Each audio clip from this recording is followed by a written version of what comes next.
The film kicks off in Los Angeles, where Chief Inspector Lee is working as a bodyguard for Chinese Ambassador Solon Han. Ambassador Han is about to address the World Criminal Court with crucial information about the Triads, a powerful and dangerous international crime syndicate. Just as he begins his speech, chaos erupts, a sniper takes a shot, wounding Han. Lee springs into action, chasing the assassin through the streets of Los Angeles. The chase ends in a shocking moment when Lee catches up to the shooter and realizes it's Kenji, his long-lost foster brother from childhood. Torn between his duty and his emotions, Lee hesitates, allowing Kenji to escape. Meanwhile, Detective James Carter, now working as a traffic cop after being demoted, hears about the incident and rushes to join Lee. At the hospital, Ambassador Han is in critical condition, but he survives the attack. Lee and Carter reunite and promise to protect Han's daughter, Soo-young, who has grown up since we last saw her in Rush Hour 1. They soon discover that Soo-young is also a target of the Triads because she holds secrets about Shai Shen, a mysterious figure linked to the Triads' power structure. Their doubts are confirmed when assassins infiltrate the hospital to kill Soo-young. In a fast-paced action sequence, Lee and Carter fend off the attackers using their signature mix of martial arts and comedic improvisation.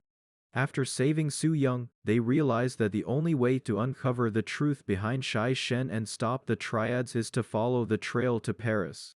Comedy meets chaos. Lee and Carter arrive in Paris, where they are greeted with hostility by local authorities, particularly a rude French cab driver named George.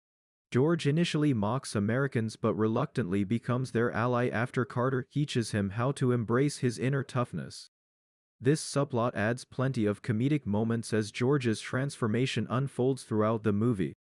The duo meets with Varden Reynard, a high-ranking official at the World Criminal Court who offers them guidance. However, it soon becomes clear that Reynard may not be as trustworthy as he seems. As they dig deeper into the mystery of Shai Shen, Lee and Carter find themselves targeted by both Kenji's men and corrupt elements within Paris. Their investigation leads them to a glamorous Parisian nightclub owned by Triad operatives. In one of the film's most memorable sequences, Carter tries to blend in by performing a hilariously awkward rendition of The Closer I Get to You on stage while Lee sneaks into the back rooms. Lee uncovers critical information. Shai Shen isn't a person but rather a list containing the names of all major Triad leaders. This list is encoded in an ancient scroll that has been smuggled into Paris. Before they can act on this discovery, they are ambushed by Kenji's men, leading to an intense fight scene where Lee showcases his martial arts prowess while Carter provides comedic backup. The plot thickens when Reynard is revealed to be working with the Triads. He kidnaps Soo-young and demands that Lee and Carter hand over Shai Shen in exchange for her life. This betrayal sets up an emotional confrontation between Lee and Kenji as their brotherly bond is tested once again. The final act takes place atop the iconic Eiffel Tower in a breathtaking action sequence filled with high stakes and gravity-defying stunts. Lee confronts Kenji in an emotional showdown while Carter battles Reynard's henchmen with his usual mix of bravery and humor. During their fight, Kenji tries to manipulate Lee by appealing to their shared past, but Lee ultimately chooses justice over family loyalty. Their battle ends tragically when Kenji falls to his death after refusing Lee's attempt to save him. Meanwhile, Carter rescues Soo-young in a heart-pounding moment that combines comedy with heroics. He even manages to make jokes while dangling from the Eiffel Tower.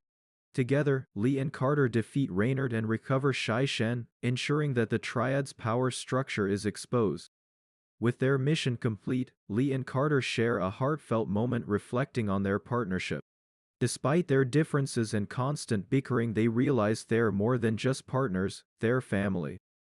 The film ends on a light-hearted note as they walk off together singing War, a callback to their iconic duet from Rush Hour 1, leaving audiences smiling.